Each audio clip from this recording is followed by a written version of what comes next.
إن الحمد لله نحمده ونستعينه ونستغفره ونعوذ بالله من شرور أنفسنا ومن سيئات أعمالنا من يهد الله فلا مضل له ومن يضلل فلا هادي له أشهد أن لا إله إلا الله وحده لا شريك له وأشهد أن محمدا عبده ورسوله أما بعد فإن خير الحديث كتاب الله وخير الهدي هدي محمد صلى الله عليه وسلم وشر الأمور محدثاتها وكل محدثة بدعة وكل بدعة ضلالة أما بعد فأعوذ بالله السميع العليم من الشيطان الرجيم من همزه ونفخه ونفثه بسم الله الرحمن الرحيم يا أيها الذين آمنوا أطيعوا الله وأطيعوا الرسول وأولي الأمر منكم وإن تنازعتم في شيء فردوه إلى الله والرسول إن كنتم تؤمنون بالله واليوم الآخر ذلك خير وأحسن تأويلا رب اشرح لي صدري ويسر لي أمري واحلل عقدة من لساني يفقهوا قولي رب زدني علما سبحان ربك رب العزة عما يصفون وسلام على المرسلين والحمد لله رب العالمين. حضرات،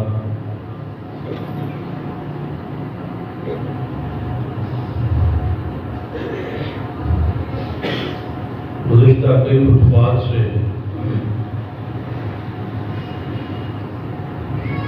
ہمارا موضوع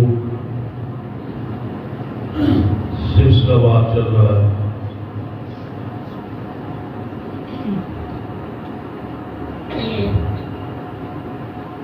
صحابہ کرام رضوان اللہ علیہ مجمعین اور آنے والے اعتراضات کو اس کی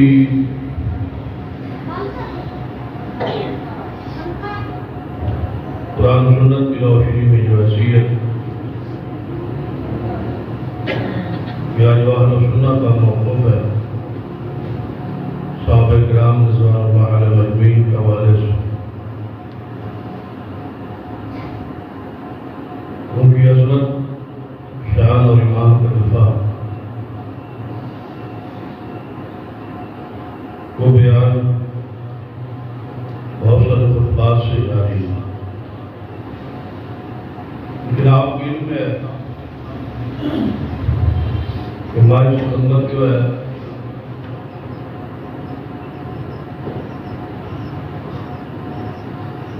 اس میں 7 ستمبر کو 1974 کو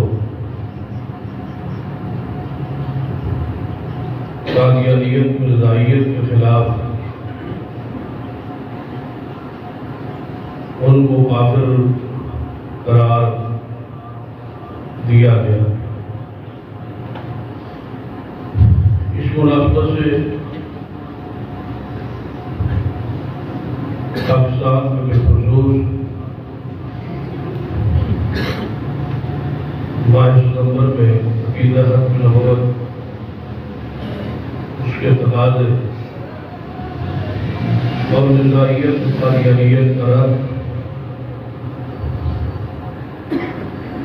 ہوتا ہے.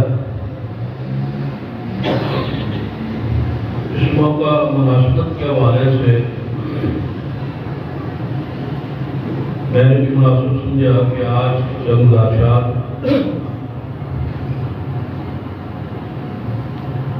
اسی حوالے سے ہو جائے. سلسلہ وار ہمارا موضوع ہے وہ آئندہ خطبہ سے پھر انشاءاللہ شروع ہو جائے.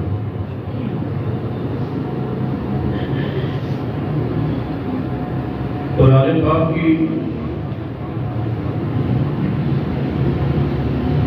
تقریباً 100 آیات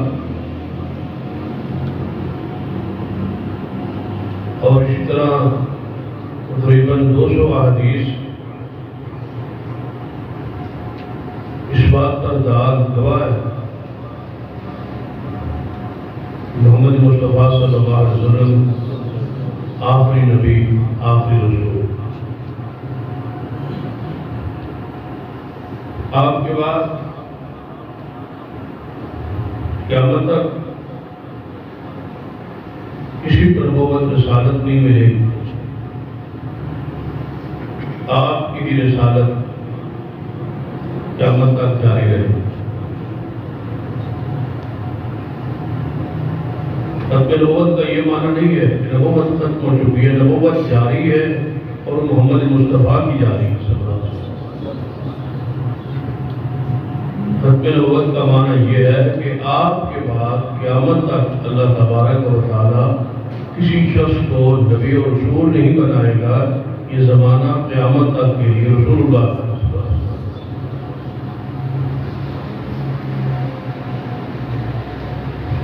عیسیٰ ابن مریم کا آنا حق، آسمان پہ زندہ اٹھایا جانا حق. لیکن جب بھی ان کا نزول ہوگا تو ان کو نبوت پہلے سے مل چکی، رسالت ان کو مل چکی، ان کی اطاعت کا زمانہ گزر چکا ہے. اب وہ دنیا میں آ گئے. نئی نبوت یا نئی رسالت کا تصور نہیں ہے، بلکہ وہ محمد مصطفیٰ پر ہی ایمان لا کے آپ کی نبوت آپ کی امتی کی حیثیت سے دنیا میں وقت گزارے. اطاعت آپ کی ہو، اتباع آپ کی ہو، شریعت آپ کی ہو.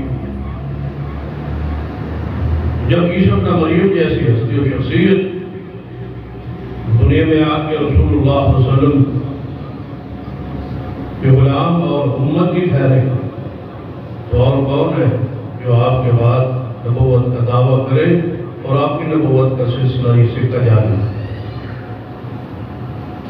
حیران کن بات ہے، نبی علیہ السلام کے بعد تقریباً 1300 سال تک پوری امت کے اندر کسی نے نبوت کا دعویٰ یا اس کی تائید کسی مسلمان نے نہیں. جس نے بھی دعویٰ کیا اس کا دعویٰ ہی اس کے کفر کی دلیل پر. اس پر بہت سارے اقوال ہیں. امام ابو حنیفہ رحمہ اللہ کا قول ہے، آپ ارشاد فرماتے ہیں کہ جس شخص نے قیامت تک نبوت کا دعویٰ کیا اور اگر کسی شخص نے اس سے نبی ہونے کی دلیل مانگی اس ارادے اور نیت سے، اس سے دلیل پوچھتے ہیں، اس کا استدلال پوچھتے ہیں، اگر اس کی دلیل درست ہوئی تو پھر غور کریں. امام صاحب فرماتے ہیں دلیل مانگنے والا بھی اسی وقت کافر ہو گیا، وہ بھی مسلمان نہیں رہے. کیوں؟ جب یہ بات طے ہو چکی، جب اس بات پر اجماع ہو چکا، جب پوری امت اس پر متفق ہو چکی. کیونکہ رسول اللہ صلی اللہ علیہ وسلم نے فرمایا میری امت گمراہی پر کبھی اکٹھی نہیں ہوگی. میری امت جس چیز پر اکٹھی ہو جائے، متفق ہو جائے، سمجھنا کہ وہ چیز حق، یہ اجماع امت ہے. تو نبی علیہ السلام کے بعد آج تک اور قیامت تک کے لیے یہ اجماع ہے، اس پر اتفاق ہے. اور جب یہ بات طے ہو چکی کہ کوئی نبی آئے گا ہی نہیں، کسی کو اللہ نبوت دے گا ہی نہیں، تو پھر جو دعویٰ کرے اس سے دلیل مانگنا کفر نہیں تو کیا، بلکہ اس کا دعویٰ ہی اس کے کفر کی دلیل ہے. اس پر سارے مسالک کے علماء کرام کا اتفاق ہے، اور میرے علم کے مطابق شاید کوئی مسئلہ ایسا نہیں ہے جس پر اس قدر اتفاق ہو جس طرح عقیدہ ختم نبوت۔ جب یہ مسئلہ پیش آتا ہے، ہر گروہ کا ذمہ دار اپنے تمام تر اختلافات چھوڑ کے اس مسئلے پہ متفق اور متحد نظر آتا ہے، اکٹھا ہوتا ہے۔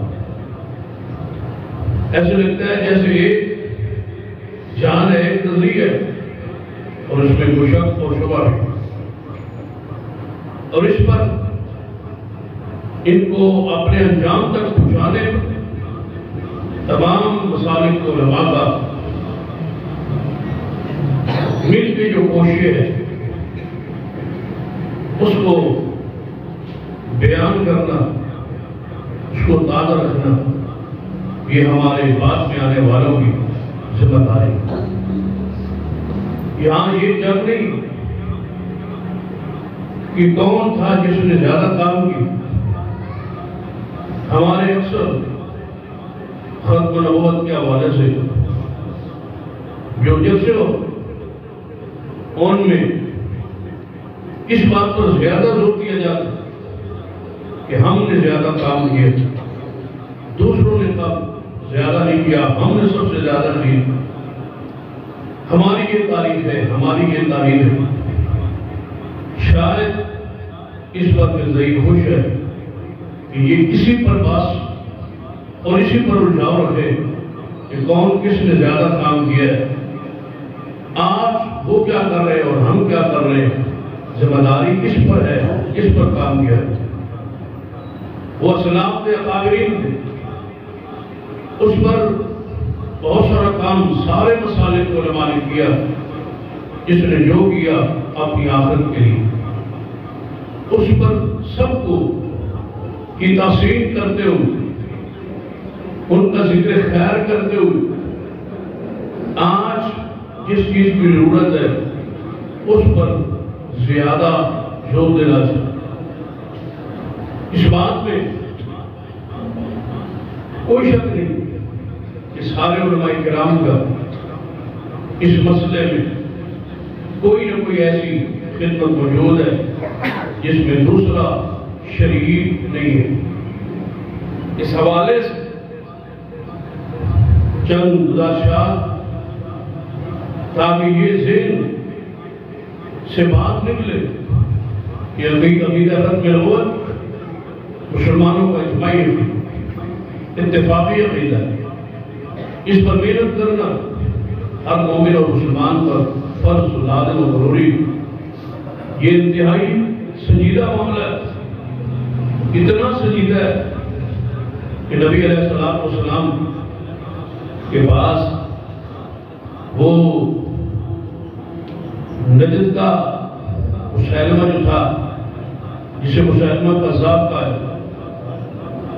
یہ مسیلمہ کذاب نبی علیہ السلام کے پاس 14 بندوں 14 صحابیوں کے ساتھ آپ کی خدمت میں مدینہ طیبہ میں آیا، اور آپ اس نے کہا اے محمد صلی اللہ علیہ وسلم، اگر آپ مجھے اپنے بعد اپنا وسیع، اپنا نائب، اپنا ذلی پڑوسی، غیر تشریع نبی بنا دیں تو میں آپ پر ایمان لانے کے لیے تیار ہوں۔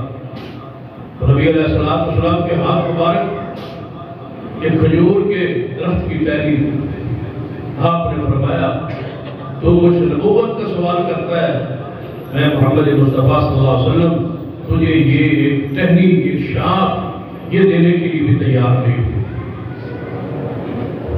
اور تیرا انجام مجھے خواب میں دکھلا دیا گیا ہے۔ تو پھر نبی علیہ السلام سے پوچھا گیا، یا رسول اللہ صلی اللہ علیہ وسلم، آپ نے خواب کیا دیکھا؟ خواب میں جو آپ نے انجام کا ذکر کیا وہ کون سا انجام؟ تو آپ نے فرمایا، صحیح بخاری کی حدیث ہے، سیدنا ابو ہریرہ رضی اللہ تعالی عنہ اس حدیث کے راوی فرماتے ہیں کہ نبی علیہ السلام نے فرمایا مجھے خواب میں 2 سونے کے کنگن اچانک میرے ہاتھ پہ آ گئے. میں نے سونے کے کنگنوں کو دیکھا تو پریشان ہوا. مجھ پر پریشانی کبھی مجھے دنیا کے مال و متاع سے سونے سے میرا کیا تھا؟ یہ چیزیں جو سونے کے کنگن میرے ہاتھ پہ آ کیوں گئے؟ پھر مجھے حکم دیا گیا خواب میں ہی کہ ذرا آپ پریشان نہ ہو، ان کو ذرا پھونک مارے. تو میں نے ان دونوں کنگنوں کو پھونک ماری تو وہ خواب بن کے اڑ گئے. تو حضور فرماتے ہیں میرے صحابہ اس سے مراد 2 جھوٹے نبی پیدا ہو جن کی مثال سونے سے دی گئی، جن کو تشبیہ سونے سے دی گئی. جو اصل خزانہ جو ہوتا ہے وہ سونا ہو. فرمایا یہ سنہری چمک دمک دنیاوی لالچ اور حرص اور طمع یہی چیز ہے جو کسی کو جھوٹے نبی کے دعوے پر مجبور کرتی، اور تو وہ چیز نہیں ہوتی. آخرت کا معاملہ خراب ہی خراب. جو جھوٹا دعویٰ کرتا ہے وہ دنیا کے لیے کرتا ہے، لالچ کے لیے کرتا ہے، اقتدار کے لیے کرتا ہے، یا کسی اور مفاد کے لیے کرتا ہے، چودران سرداری کے لیے کرتا ہے.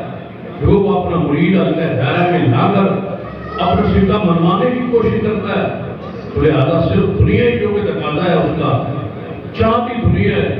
تو آپ نے فرمایا مجھے جھوٹی نبوت کو سونے کی صورت میں دکھلایا ہے. آج جو مرزائی ہوتا ہے مسلمانوں سے قادیانی یا مرزائیت مذہب کو اختیار کرتا ہے تو اسے دنیا کا ہی لالچ، رشتوں کا لالچ، ویزے کا لالچ، مال کا لالچ، دولت کا لالچ دیا جاتا ہے. اس کے علاوہ بھلا اس مذہب میں کون سی کشش ہے اس کی بنیاد پر قبول کی جائے؟ کیا کوئی دنیا کا شخص مرزا قادیانی کی حسن سے متاثر ہو سکتا ہے؟ ایسی بات تو نہیں. حسن ایسا آپ نے میڈیا کا دور ہے، اس کی تصویر کو، اس کی صورت کو، بدصورتی کو میڈیا پر دیکھا ہو. انتہائی بدصورت انسان ہے، یعنی ظاہری طور پر کوئی کشش نہیں ہے جس بنیاد پر اس کو لیڈر تسلیم کیا جائے. یعنی ظاہری طور پر جسامت کے لحاظ حالانکہ نبوت کے لیے ضروری ہوتا ہے کہ وہ اپنی امت میں سب سے زیادہ خوبصورت ہو. اس جیسا کوئی خوبصورت نہیں ہوتا. محمد مصطفیٰ صلی اللہ علیہ وسلم کے بارے میں حدیث موجود ہے صحیح البخاری میں کہ آنے والا شخص آیا، سواری سے اترا، مسجد نبی سے بعد سواری کو باندھا، اندر داخل. عربی تھا، دیہاتی تھا. بستی والوں نے بھیجا کہ جا کے اس محمد مصطفیٰ صلی اللہ علیہ وسلم جس نے نبی ہونے کا دعویٰ کیا ہے ذرا اس کو دیکھ کے آؤ، زیارت کر کے آؤ، تحقیق کر کے آؤ، مل کے آؤ کہ واقعی وہ سچا نبی ہے. تو داخل ہوا مسجد نبی میں. صحابہ کرام کہ ایک جمع غفیر میں رسول اللہ صلی اللہ علیہ وسلم موجود تھے. اس نے اندر داخل ہو کے پوچھا اے لوگو، اے مدینہ کے لوگوں، میں ایک عربی اور دیہاتی شخص ہوں، دور سے آیا ہوں، تمہارے اس نبی اور مرشد کو ملنا چاہتا ہوں جسے محمد مصطفیٰ کہا جاتا ہے، جس نے نبی ہونے کا دعویٰ کیا ہے. مجھے بتلاؤ اس اجتماع میں وہ تمہارا نبی موجود ہے یا نہیں، میں انہیں دیکھنا چاہتا ہوں. تو صحابہ کرام نے کیا کہا؟ اے آنے والے، اے پوچھنے والے، اس پورے اجتماع میں نظر دوڑائیے جو سب سے زیادہ خوبصورت ہے وہ محمد مصطفیٰ صلی اللہ علیہ وسلم. تو حسن کی بنیاد پر وہ آپ کو پہچان گیا کہ اگر حسن پہ فیصلہ ہونا ہے تو اس اجتماع میں جتنے افراد موجود ہیں ان میں سے سب سے زیادہ خوبصورت یہ ہے اور محمد مصطفیٰ صلی اللہ علیہ وسلم تک پہنچ. گویا نبی تو خوبصورت ہوتا ہے. کس بنیاد پر لوگوں نے اس مدد کو اختیار کیا؟ کیا وہ شخص، چلو صورت کا معاملہ اللہ کے ساتھ ہے، اگر اس کو ہٹا دیا جائے کم از کم جس مقام پہ اس کو مرزائیوں نے کھڑا کیا ہے تو اس کو صاحب کردار ہونا چاہیے.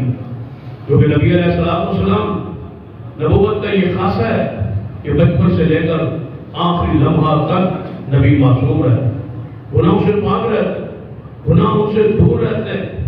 بلکہ ہم تو یہ بھی نہیں کہا کرتے کہ نبی گناہ سے دور رہتا ہے، ہم تو کہتے ہیں کہ گناہ نبی سے دور رہتا ہے. گناہ پیغمبر کے قریب بھی نہیں آتا.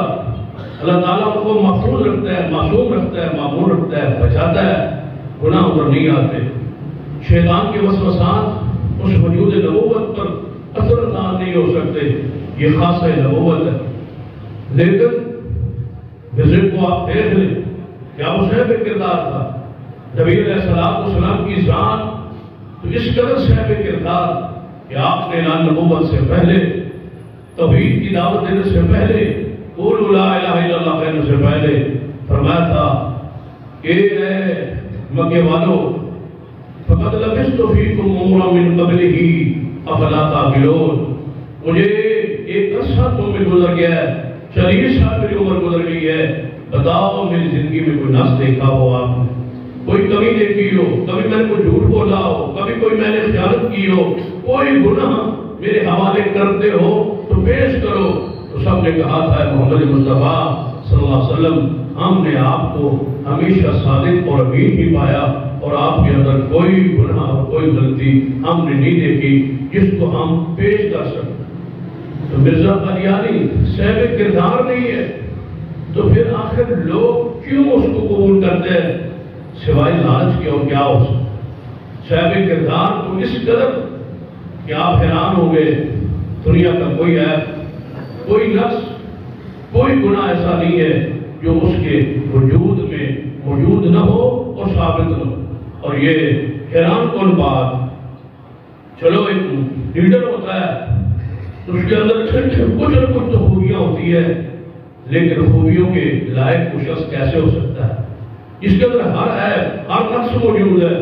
بلکہ علماء امت نے ایک عجیب انداز میں بات کہی ہے اور لکھی ہے اور کی ہے کہ لوگوں جس کو تم گناہ سمجھتے ہو، یعنی دعوت اسلام دی ہے مرزائیوں کو، قادیانیوں کو، کہ جس چیز کو تم گناہ سمجھتے ہو، آخر تم کہتے ہو نا ہم انسان ہیں، یا یہ کہتے ہو کہ ہم مسلمان ہیں جبکہ ہمارے نزدیک تم مسلمان نہیں ہو، لیکن تم کہتے ہو کہ ہم مسلمان ہیں، تو پھر بتاؤ وہ چیز تمہارے مذہب میں گناہ ہے یا نہیں؟ جو کام نہیں ہونا چاہیے، جس کو تم گناہ سمجھتے ہو، اس گناہ کا تعین کرو۔ دنیا کا کوئی مرزائی، کوئی قادیانی گناہ کا تعین کرے کہ یہ چیز گناہ ہے ہمارے مذہب میں، وہی گناہ ان کے مرزے غلام میں موجود ہے۔ اگر نشہ گناہ ہے تو یہ تو شرابی اور نشہ اس کی کتابوں سے ثابت، اور پینا خود پینا اگر زنا گناہ ہے تو زنا کا تو وہ عادی تھا، رسیہ تھا۔ اسی طرح جھوٹ بولنا گناہ ہے تو جھوٹ اس کے کردار میں، اس کے معاملات میں موجود ہے۔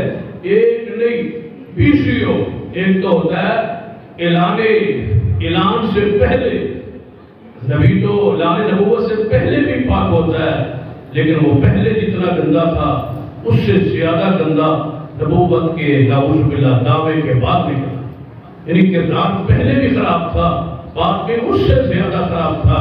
جب مریدین زیادہ ہوئے تو پھر گناہ بھی ساتھ ساتھ بڑھتے گئے، زیادہ ہوتے گئے۔ اسی وجہ سے ہم کہتے ہیں کہ اس کے اندر کون سی وہ خوبی ہے جس کی بنیاد پر اس کے مدد کو لوگ قبول کرتے ہیں؟ تو پھر اس حدیث کی طرف آئیے کہ جھوٹی نبوت کو مجھے سونے کی شکل میں دکھایا، امت کو آگاہ کیا کہ یہ سونے کی صورت میں آئیں گے، یہ ویزوں کی صورت میں، مال کی صورت میں، لالچ کی صورت میں آپ کے سامنے آئیں گے۔ خبردار، حضور فرماتے ہیں میرے بعد قیامت تک کے لیے کوئی نبی نہیں۔ پھر آپ نے اس کا انجام بیان کیا کہ وہ اڑ جائے گا، خاک میں مل جائے گا، ایک پھونک کی مار ہے وہ شخص مسیلمہ کذاب۔ اور پھر ایسا ہی ہوا کہ اس نے نبی علیہ السلام سے یہاں سے ہٹا، علاقے میں گیا اور جا کے نبوت کا دعویٰ کیا اور مشہور یہ کر دیا کہ مجھے محمد مصطفیٰ صلی اللہ علیہ وسلم نے اپنا نائب بنا دیا۔ تو ذرا تصور کریں، پھر اس کے 2 قاصد نبی علیہ السلام کے پاس آئے، جو میری گفتگو کا بات سمجھانے لگا اس پہ ذرا غور کریں۔ 2 بندے آئے قاصد بن کے مسیلمہ کی طرف سے، تو نبی علیہ السلام سے آپ نے پوچھا گیا انہوں نے بتایا ہمیں مسلمہ نے بھیجا ہے، ہم آپ کے پاس کچھ باتیں لے کے آئے۔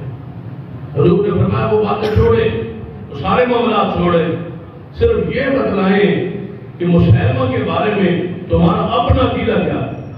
یہ نہیں پوچھا اس نے لکھا کیا ہے، بھیجا کیوں ہے، وہ کیا چاہتا ہے، مذاکرات چاہتا ہے، کوئی عہدہ چاہتا ہے، کیوں بھیجا ہے، کیوں آئے ہو۔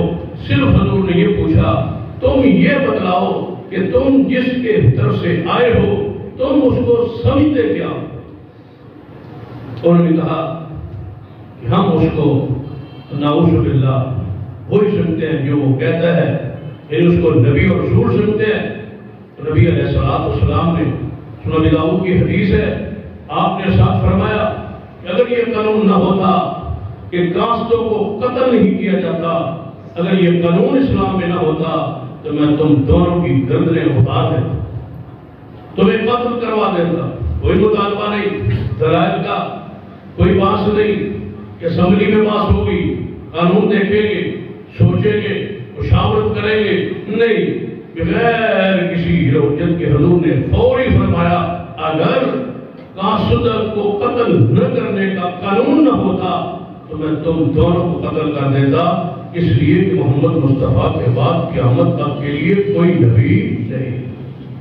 لہذا غذائیت کے حوالے سے آپ انتہائی محتاط اور انتہائی غیرت اور حمیت آپ کے دل و دماغ میں ہمیشہ ہے۔ یہ اقلیت کے جو ضابطے اور قوانین ہیں ہم اس سے متفق نہیں، یہ بات یاد ہے۔ جو اقلیت کو یہاں حقوق حاصل ہے ہمارے ملک میں، ہمارے آئین میں، ہمارے قانون میں، ان میں سے جو نظریوں کو حاصل ہے ہم اس سے کبھی متفق نہ تھے، نہ ہے اور نہ ہی ہوں گے کہ یہ قوانین درست نہیں ہے۔ اس لیے کہ یہ قانون جہاں تک عیسائیوں کا تعلق ہے، یہودیوں کا تعلق ہے، ہندوؤں کا تعلق ہے، باقی مذاہب جتنے بھی ہیں ان کا تعلق اس قانون اور ضابطے کے ساتھ ہے کہ وہ ہمارے ملک میں زمین کی حیثیت سے، اقلیت کی حیثیت سے رہ سکتے ہیں، اپنی عبادات کر سکتے ہیں، ان کو شریعت کے حقوق دیے، وہ کافروں کے حقوق، وہ انسانیت کے حقوق، وہ اقلیت کے حقوق اسلامی ریاست میں، مدینہ کی ریاست میں تھے، ہیں اور موجود ہیں، اور اس سے دنیا کفر جو ہے وہ اسلامی ممالک میں فائدہ اٹھا رہی ہے۔ ہم ان سب کی حمایت کرتے ہیں، اس میں ہمیں کسی سے کوئی اختلاف ایک لفظ اور ایک جملے کا نہیں ہے، لیکن مرزائیت اور قادیانیت کے حوالے سے ہم اس قانون اور ضابطے میں ان کو لانے کی ہم سمجھتے ہیں کہ یہ ایک انتہائی نرم بات تھی جو ان کے لیے قبول کی گئی۔ اس کی وجہ جب اسمبلی میں اس پر بات ہوئی، اسمبلی میں نظریت کے کفر پر جب بات ہوئی 1974 میں، اور اسمبلی پاس کرتی رہی، علماء کرام تمام مسالک کے بلایا جاتا رہا، اور ان کے جو اس وقت رہبر تھے حضرت طاہر اس کو بھی بلا لیا گیا، اور امت مسلمہ کے قائدین مذہبی رہنماؤں کو، علماء کو بلایا گیا، اس سے مذاکرات بھی ہوئے، گفتگو بھی ہوئی، اس کو موقع بھی ملا دلائل دینے کا اور اپنے معاملات بیان کرنے کا، اس کا رد بھی ہوا۔ یہ ساری باتیں اسمبلی میں پاس ہوتی رہی، لیکن شاید یہ بات منظر عام پر جس طرح آنی چاہیے تھی نہیں آ سکی۔ اس کا بیان بہت کم کہ جب آخری دنوں میں یہ فیصلہ ہو چکا تھا کہ مذہبیوں کو اقلیت کافر قرار دیا جائے، جب یہ فیصلہ ہو چکا تھا، اس پر بات مکمل ہو چکی تھی، تو علماء کرام اس بات سے متفق نہیں تھے۔ وہ کہتے تھے کہ مسیحیوں کو کافر نہیں بلکہ مرتد کہا جائے اور لکھا جائے۔ یہ مرتدین کا گروہ ہے، اور مرتد کی سزا آپ جانتے ہیں اسلام میں من بدل دینہ فاقتلوہ، صحیح بخاری کی حدیث ہے، جس نے اپنے دین کو بدل دیا اس کی سزا قتل۔ تو حکومت یہ سمجھتی تھی اس وقت کہ اگر مرتد لکھا جائے پھر علماء کرام گستاخ کی سزا کا تعین کروائیں گے، پھر اس سے زیادہ ملک میں افراتفری اور قتل و غارت پیدا ہوگی۔ حکومت یہ چاہتی تھی کہ ان کو کافر قرار دیا جائے، مرتد قرار نہ دیا جائے۔ علماء کرام یہ کہتے تھے کہ نہیں ان کو مرتد قرار دیا جائے، کافر صرف نہ لکھا جائے بلکہ مرتد لکھا جائے، اس کی شرعی سزا کا تعین کیا جائے۔ لیکن اس وقت کی حکومت اس معاملے سے انکار کیا کہ ہم کافر کا نعرہ جو کہ کافر کا چل رہا ہے ملک میں، ہم کافر تو مانتے ہیں اور لکھتے ہیں اور کہتے ہیں اور دستخط کرتے ہیں، اعلان کرتے ہیں، لیکن ارتداد والا جملہ جو ہے اس سے علماء پیچھے ہے۔ جب یہ بات اس حد تک پہنچ گئی کہ اگر ارتداد ہم لکھواتے ہیں تو یہ لکھتے نہیں اور کفر سے لکھنے کے لیے یہ تیار ہیں، اگر ہم اصرار کیا تو ہو سکتا ہے کہ یہ اس سے بھی بھاگ جائے، تو اس لیے بہتر ہے کہ جتنا منایا جا سکتا ہے منوا لیا جائے۔ تو علماء امت نے حالات کا، وقت کا تقاضا تھا کہ انہوں نے ان کے کفر کو تسلیم کروا کے اعلان کروایا اور ارتداد کے لفظ سے پیچھے ہٹے، اس لیے کہ کبھی پھر وقت آئے گا جب کفر تسلیم ہو گیا تو ارتداد کے لیے راستہ آسان ہوگا، تو ہم اس تحریک کو یہیں پر آگے کفر تک جو ہے وہ تسلیم کر لیں۔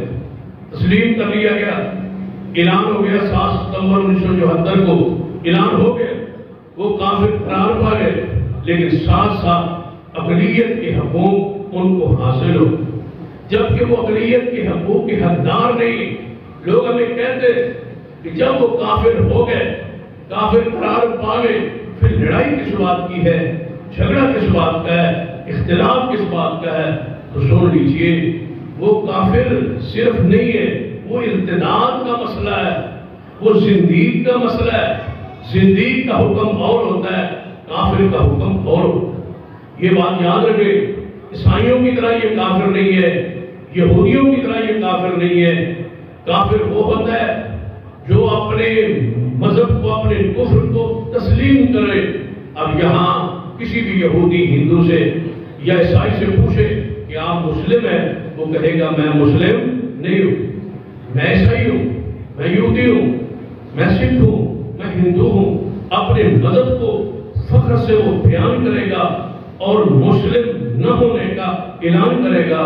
لیکن عیسائیوں کا معاملہ الٹ ہے، ان سے پوچھو کہ آپ کافر ہیں، وہ کہے گا میں مسلمان، میں کافر نہیں ہوں، یہ مجھے مولویوں نے کافر کہا ہے، بلکہ ہمارے نزدیک تم کافر ہو کہ مرزے کو نبی نہیں مانتے گا مسلمان۔ لہذا ہم مسلمان ہیں، تو یاد رکھیے جو کافر اپنے آپ کو مسلمان ظاہر کرے اور اپنے کفر کو اسلام کے روپ میں پیش کرے اور اپنے کفر کو اسلام بنا کے پیش کرے، وہ کافر نہیں ہوتا، وہ زندیق ہوتا ہے، اور زندیق کی سزا قتل ہے۔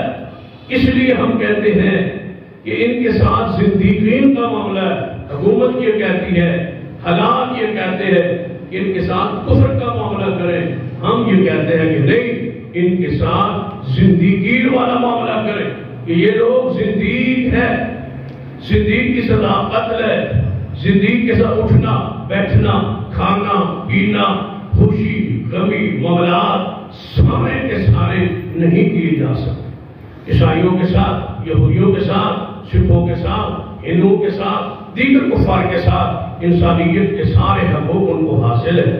ان کو مارا نہیں جا سکتا، ان کی بیمار خوشی کی جا سکتی ہے، ان کے دکھ میں شریک ہوا جا سکتا ہے، ان کے برتنوں میں کھایا جا سکتا ہے، ان کی عورتوں، یہودی اور عیسائیوں کی اہل کتاب کی عورتوں سے نکاح کیا جا سکتا ہے۔ یہ سارے مسائل اقلیت کو حقوق حاصل ہے، جبکہ مذہبیوں کو ان میں سے کوئی بھی حاصل نہیں۔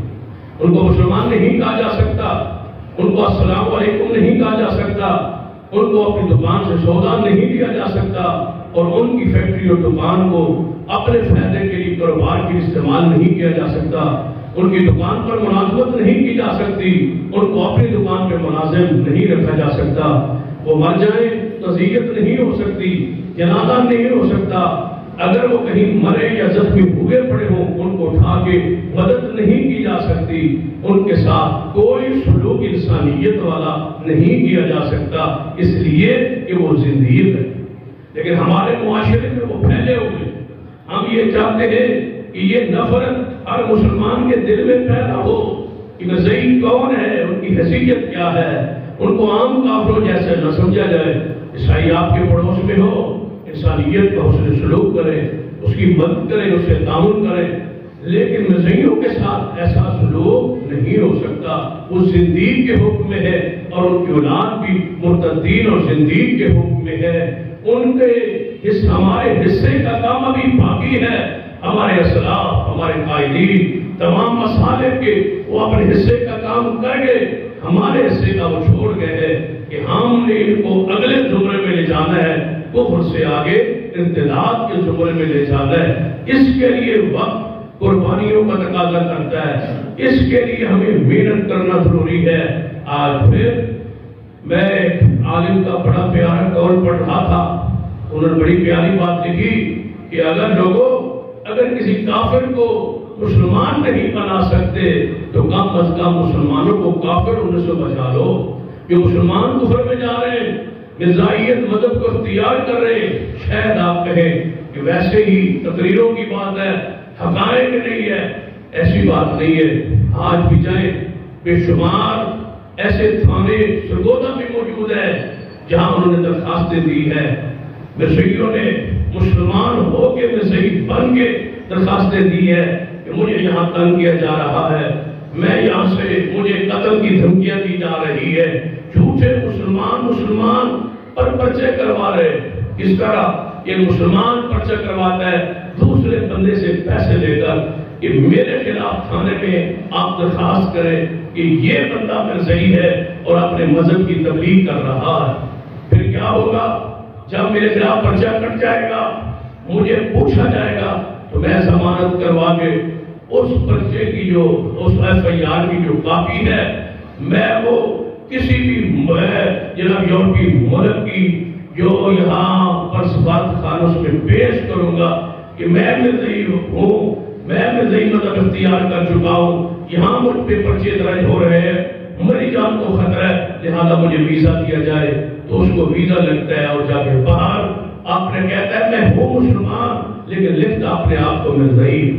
ان کی اولادیں آگے پھر مرزائی ہو گئی، ان کی اولادیں آگے مرتد ہو گئی۔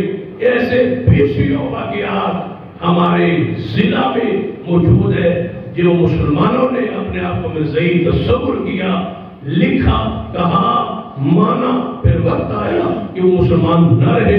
آخر ان کی تربیت سے یا ان کے رابطے سے یا ان کی تبلیغ سے یا ان کے لالچ طمع اور حرص سے وہ ارتداد میں چلے گئے۔ تو کیا ہمارا فرض نہیں ہے کہ کم از کم مسلمانوں کو کافر ہونے سے تو بچانے کی فکر اور کوشش کریں؟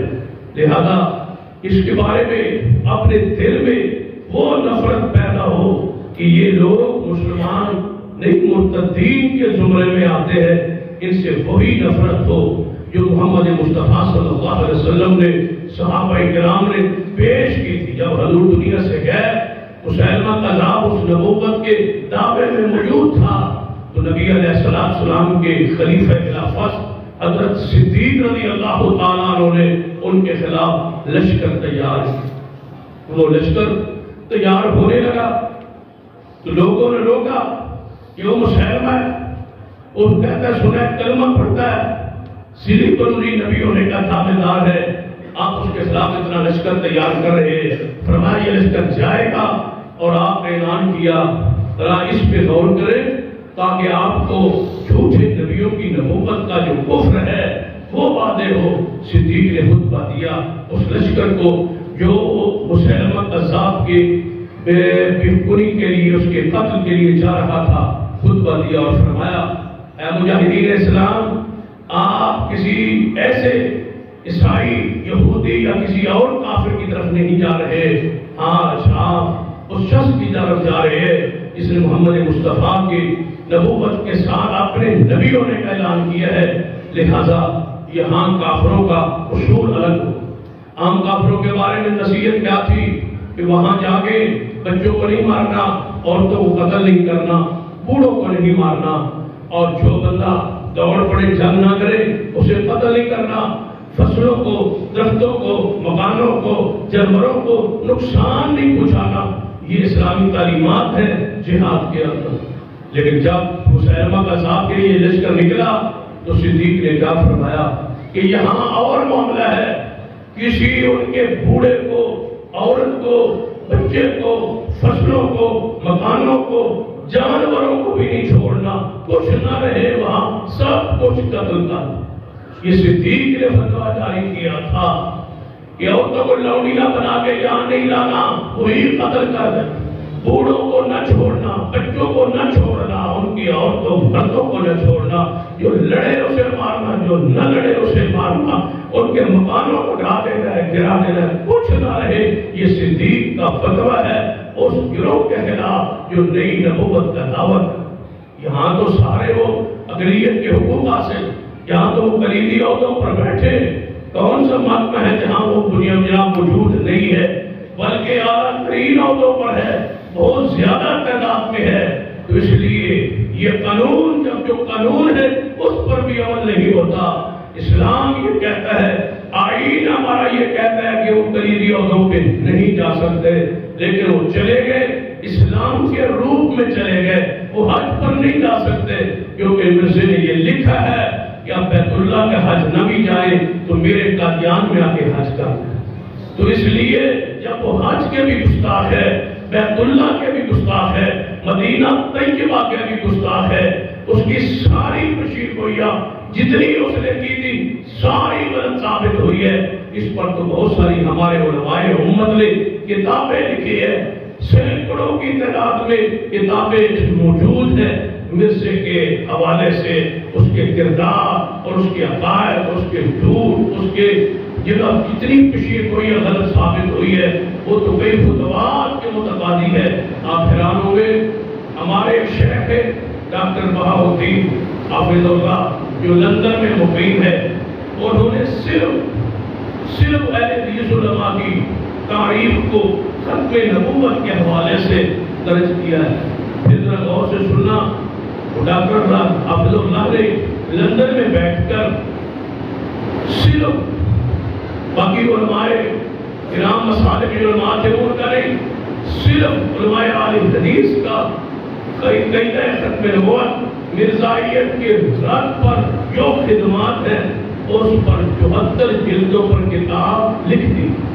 74 جلدوں میں صرف ایک گروہ اہل حدیث کی خدمات، اور آگے سلسلہ جاری ہے، کبھی ختم نہیں ہوا، صرف مرزائیت و قادیانیت کے رد پہ، باقی مسالک کی حالت اور عالم کیا ہو، کوئی شک نہیں اس میں کہ سارے علماء کا کردار اس میں موجود ہے۔ خاص کر چند کردار جو ان پر فتاویٰ کے لحاظ سے ہے اس پہ ذرا غور کرنے توجہ کریں، تاکہ وہ بات آپ کی سمجھ میں ان کا جو کفر ہے، جو ان کا ارتداد ہے، وہ آپ کے سمجھ میں آ جائے۔ علماء اس میں کس حد تک سنجیدہ۔ مولانا احمد اللہ خان صاحب بریلوی مکتبہ فکر کے مؤسس اور بانی ہیں، انہوں نے مرزائیت کے خلاف سب سے نمایاں یہ بات، ان کی ساری باتوں کا خلاصہ ایک جملے میں ہے، کہتے ہیں جو مرزائیت اور قادیانیت کو کافر نہ سمجھے اس کے کفر میں بھی کوئی شک نہیں۔ کہتے ہیں وہ بھی شخص کافر ہو جاتا ہے جو ان کو کافر نہیں سمجھتا، کیونکہ کافر سمجھنا بھی کافر کو یہ اسلام اور دین کا حصہ ہے۔ اسی طرح باقی مسالے کے علماء کرام نے بڑے بڑے اس پر فتاوے جو ہے وہ پیش کی۔ بریلوی مسلک کے بہت بڑے بزرگ میر علی شاہ صاحب نے بڑی پیاری بات، کام انہوں نے بہت کیا، لیکن ان کے سارے کام کا خلاصہ جو ہے وہ ایک جملے میں سننے والا ہے۔ فرماتے ہیں جن علماء نے مرزا کو کافر کہا وہ کافر کہا، اس میں کوئی شک نہیں، لیکن میں فتویٰ دیتا ہوں کہ وہ واجب القتل ہے۔ یہ واحد فتویٰ پر صغیر میں پیر میر علی شاہ صاحب کے علاوہ اس وقت کسی نے نہیں دیا تھا۔ سب سے پہلے فتویٰ انہوں نے یہ بیان کیا کہ وہ شخص مرزا جو ہے اس سے مناظرے مجادلے مباحثے اپنی جگہ، لیکن وہ شخص واجب القتل ہے۔ اہل حدیث کے سرخیل مولانا محمد حسین بٹالوی رحمت اللہ علیہ، ان کو یہ اعزاز حاصل ہے کہ سب سے پہلے برے صغیر میں مرزے کو جس نے کافر لکھا اور ان کے عقائد کو سب کو بیان کر کے اس پر 200 علماء کے فتاوی لکھ کے دستخط کروائے اور پیدل چل کے سینکڑوں پہ جا کے ریلوں پہ جا کے یہ فتو کئی ماہ لگ گئے ادر شہر کو ایک مسئلہ کے عالم کے بعد جا کے دستخط کروائے 200 علماء کے دستخط کروا کے سب سے پہلے فتویٰ پورے دنیا میں جاری کیا کہ مرزا غلام احمد غلام قادیانی کا اسلام سے دین سے کوئی تعلق نہیں ہے اور وہ خارج از اسلام ہے۔ اسی طرح سب سے پہلے غالباً 1924 میں 74 میں تو یہ کافر ٹھہرے، افغانستان میں سب سے پہلے مرزائی کو سولی پہ لٹکایا گیا ایک شخص کو جس نے مرزائیت کو قبول کیا تھا 1924 میں۔ یہ افغانستان اس دور کی حکومت کو یہ اعزاز حاصل ہے۔ اسی طرح آگے بڑھیے 1935 میں بہاولپور کی ایک خاتون نے ایک خاص کردار ادا کیا جو میرے لیے اور آپ کے لیے ایک سبق ہے۔ اس عورت کا شوہر تھا جس کا نام عبدالرزاق تھا اور اس عورت کا نام غلام عائشہ تھا۔ تو اس کے شوہر نے اسلام کو چھوڑ کے مرزائیت کو قبول کر لیا۔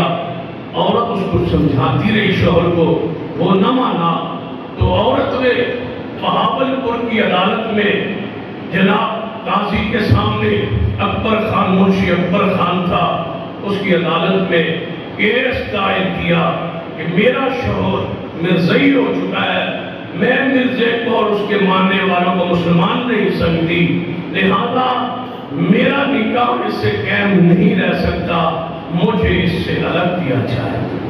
تو وہ کیس سماعت ہوتا رہا۔ جب دلائل دینے کی باری آئی تو دلائل کے لحاظ سے اس شوہر نے بڑے بھاری قسم کے اور بڑے لوگوں کو نامی گرامی جو لوگ وکیل تھے ان کو آگے کھڑا کیا تو عورت پریشان ہوئی کہ میری وکالت کی وجہ سے شاید میں کمزور ہوں، تو انہوں نے خط لکھا مولانا ثناء اللہ بصری رحمۃ اللہ علیہ کہ اگر میں یہ فیصلہ کیا کیس ہار گئی، اگر میں یہ مقدمہ ہار گئی تو پھر مولوی ثناء اللہ، اور دوسرا خط سید انور شاہ کشمیری کو لکھا کہ اگر میں یہ ہار گئی تو قیامت والے دن تم دونوں علماء کے گریبانوں میں میرا ہاتھ ہوگا، میرے لیے کوئی دلائل مہیا کیے جائے۔ میں نے جذبات میں یہ فیصلہ تو کیا ہے کہ اس کا دلائل بیان کیے جائے، تو یہ شہر دونوں مولانا انور شاہ کشمیری اور سید مولانا ثناء اللہ مرسری جس لحاظ سے ذکر ضروری ہے کہ آپ کی قبر سرگودا میں ہے، اس مناسبت سے بھی ہمارا یہ ذکر، ہمارا یہ فخر، ہمارا یہ حق بنتا ہے ان کا ذکر خیر۔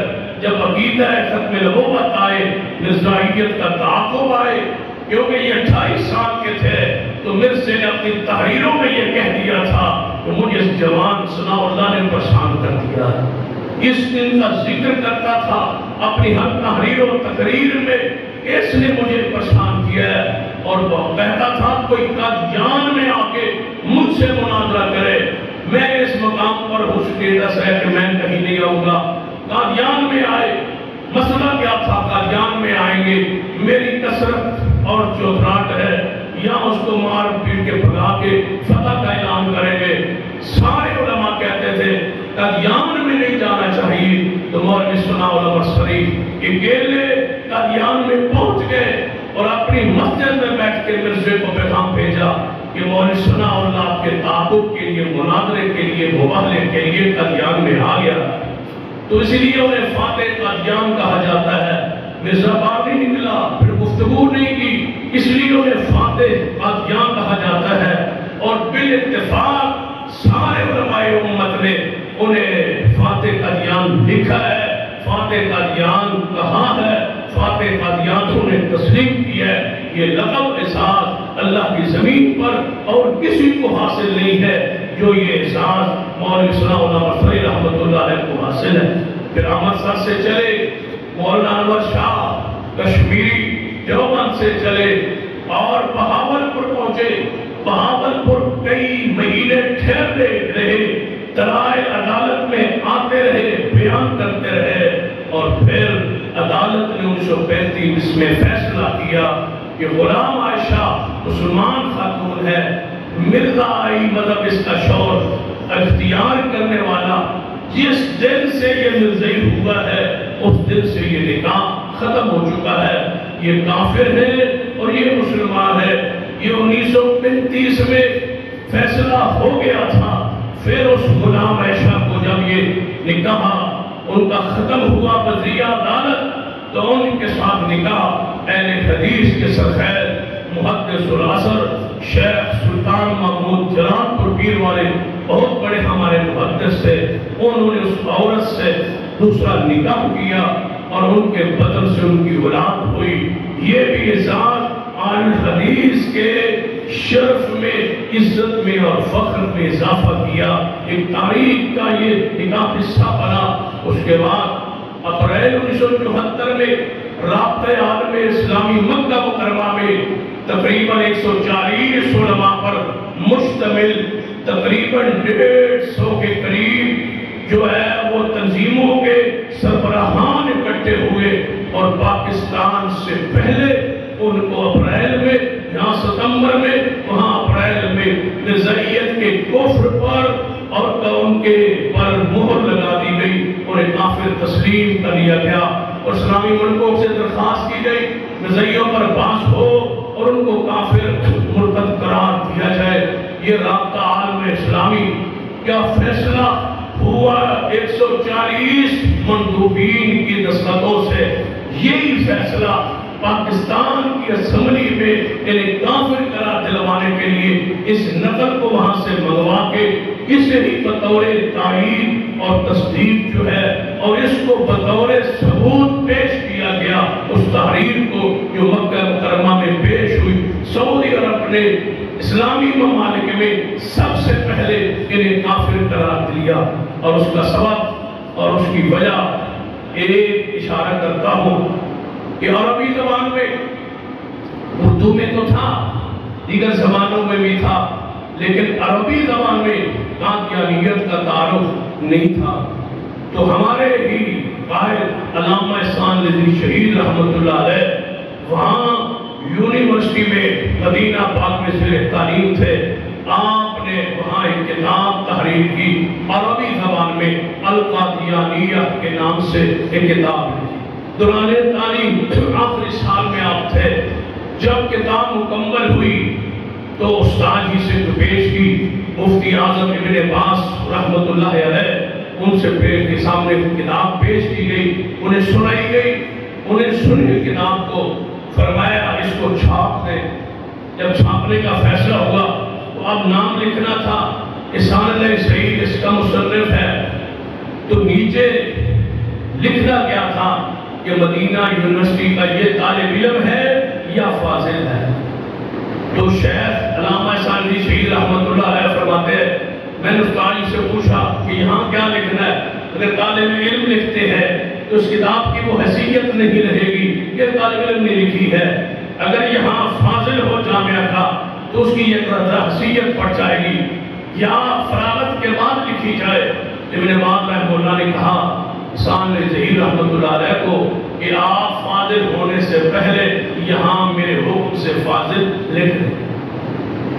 تو فرمایا علامہ صاحب نے، استاد جی اگر میں فیل ہو گیا تو پھر فاضل تو نہ ہوا؟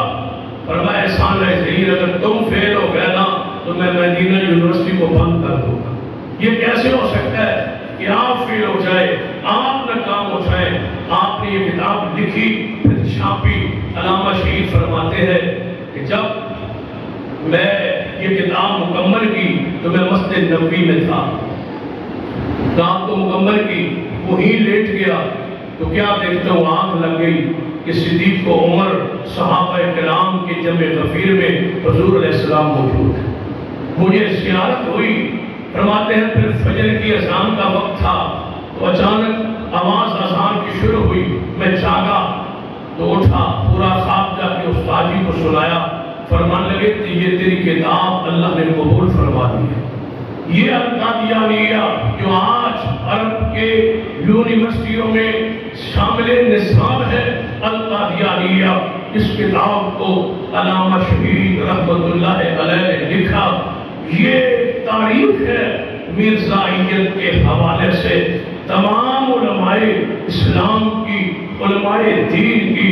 لیکن دوستو آج اس میں کوئی شک نہیں، وہ کافر قرار پا چکے، لیکن اس سے اگلا مرحلہ جس کا میں شروع میں ذکر کر چکا ہوں، ان کو مرتدین قرار دلوانے کا اور ان کو اپنے انجام تک پہنچانے کا یہ مرحلہ بھی باقی ہے۔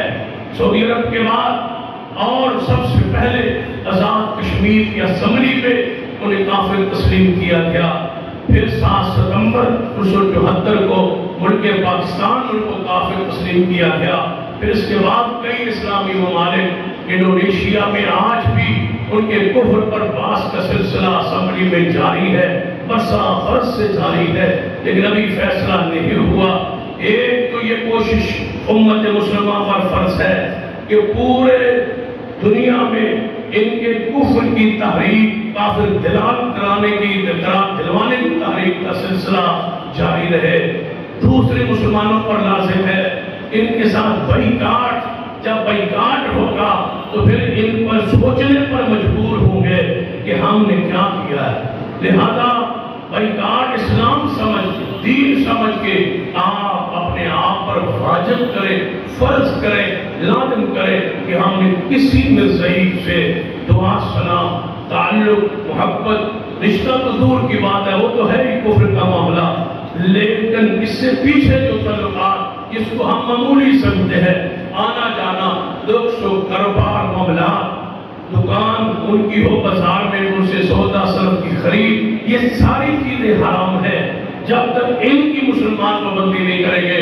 اور مجھے بتاؤ، اگر حضور سے پیار کرتے ہو، حضور سے محبت کرتے ہو، تو پھر مجھے بتاؤ جب یہ سارا بائیکاٹ سارے مسلمان ایک لمحے کے اندر سارے بائیکاٹ کر لے، مجھے بتاؤ کہ صحیح اس ملک میں پھر آسانی سے کیسے رہ سکتے؟ یہ ہماری کمزوری ہے، ہمارے ایمان کی کمزوری ہے کہ ہم اس پہ کوئی فیصلہ کرنے کی پوزیشن میں نہیں ہے۔ ہم اس کو مولویوں کا مسئلہ سمجھتے ہیں یا کتابی مسئلہ سمجھتے ہیں، ایسی بات نہیں ہے۔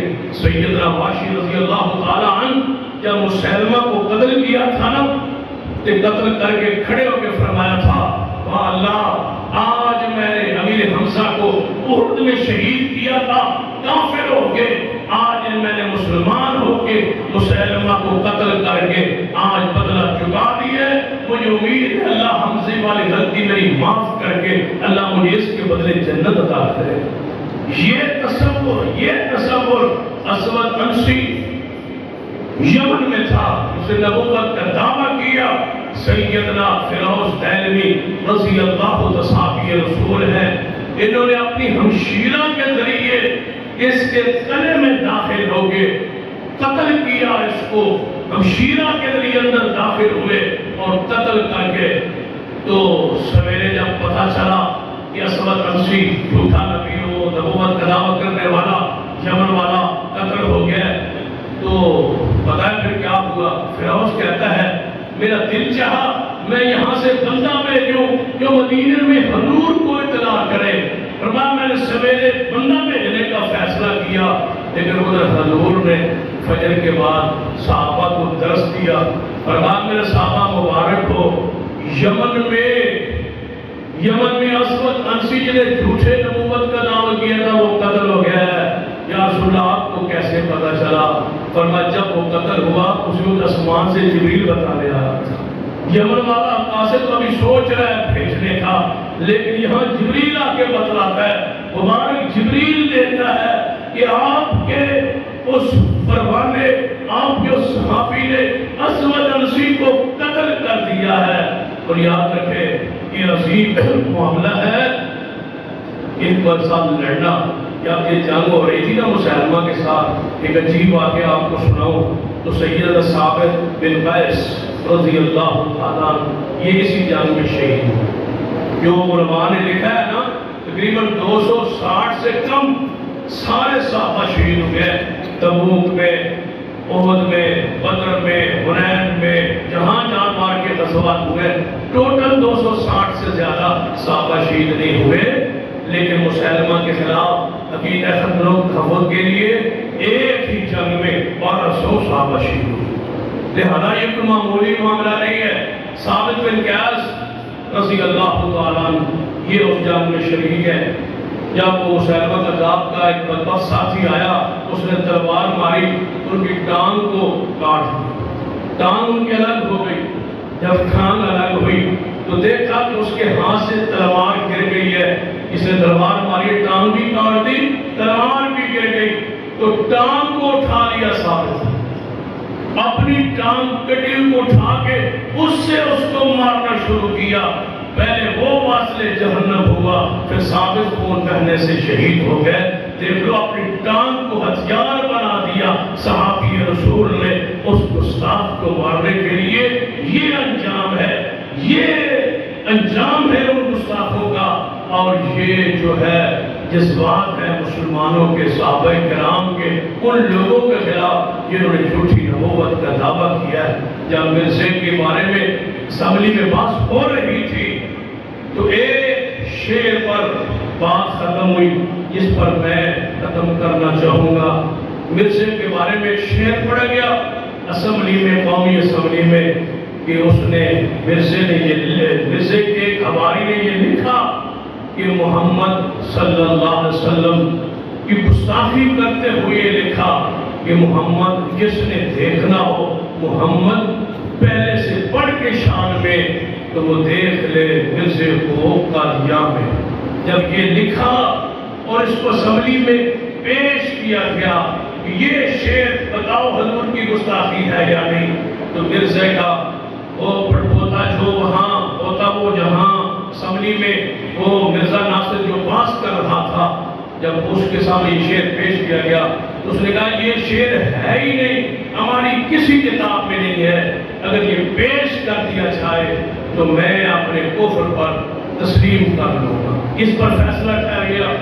اب علماء نے یہ شعر پیش تو کر دیا، اس کا حوالہ جس کتاب میں ہے حوالہ بھی دے دیا، وہ کتاب کہاں ہے؟ اسمبلی میں کتاب موجود نہیں تھی۔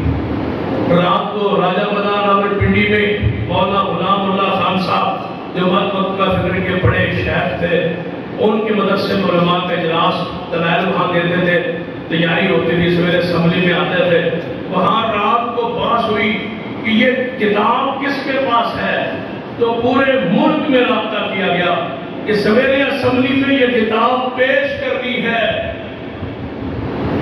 سویرے یہ کتاب اسمبلی میں پیش کرنی ہے۔ ذرا غور سے آپ نے سننا ہے اس بات کو، تو یہ کتاب کہاں ہوگی؟ پیر سیال قمر الدین سیالوی صاحب بھی اس اجلاس میں موجود تھے، دیگر مسالک کے علماء بھی موجود تھے۔ کہاں گیا؟ پیر قمر الدین صاحب سے پوچھا گیا آپ کے علم میں، دوسرے علماء سے پوچھا گیا آپ کے علم میں یہ کتاب کہاں سے ملے گی، کہاں ہوگی؟ تو انہوں نے پیر صاحب نے فرمایا میرے علم میں ہے یہ کتاب سرگودا شہر میں مولانا ابراہیم میر حضرت مولانا ابراہیم کمیر پوری رحمت اللہ علیہ ان کے پاس یہ کتاب ہے۔ لہذا رات کو وہاں جناب پیغام دیا جائے، فون کیا جائے اور یہ کتاب وہاں سے منگوائی جائے۔ جو کتاب وہاں سے منگوانے کے لیے رات کو یہ فیصلہ ہوا، اہل حدیث کے سرخیر مولانا ابراہیم کمیر پوری رحمت اللہ علیہ کا پاس پیغام آیا، یہ کتاب لی اور پیر صاحب کے مریدین ان کے پاس آئے، انہوں نے کہا آپ کو ابھی گاڑی کے ذریعے یہاں سے پہنچانا ہے، اس کا کرایہ ہم دیں گے، آپ یہ کتاب لے کے بیٹھ جائیں کار میں اور یہ کتاب لے جائیں۔ مولانا ابراہیم کمیر پوری رحمت اللہ علیہ نے یہ بات لکھی، فرماتے ہیں میں نے کہا کہ یہ کتاب میں لے جاؤں گا لیکن پیسے آپ سے نہیں لوں گا، میرے پاس بھی موجود نہیں ہے لیکن پیسے میں آپ سے نہیں لوں گا، یہ میرے مسلک کی شان اور حضور کی عزت اور ناموس کے لیے میں پیسے آپ سے لوں، یہ نہیں ہو سکتا۔ میری جماعت کی منہج اور عزت کے خلاف یہ معاملہ ہے، تو یاد رکھیے۔ رات کو پھر مولانا ابراہیم کبیر پوری رحمۃ اللہ کتاب لے کے نکلے، اور اس کا کرایہ جس شخصیت نے دیا اس کا بھی ذکر خیر کرنا چاہوں گا، محترم میاں عبدالستار صاحب، اللہ ان کی قبر پہ کروڑوں رحمت نازل فرمائے۔ انہوں نے اس کا کرایہ مہیا کیا، اور رات کو یہاں سے گاڑی وہاں پہنچی، علماء کو کتاب پیش کی گئی، سویرے اسمبلی میں پیش کر کے 4 بجے 7 ستمبر کو 4 بجے سے پہلے یہ کتاب پہنچ گئی اسمبلی میں، اعلان ہو گیا، اور اللہ کے فضل و کرم سے مرزا ناصر نے لکھ دیا کہ ہمارے کافر ہونے میں کوئی شک نہیں ہے۔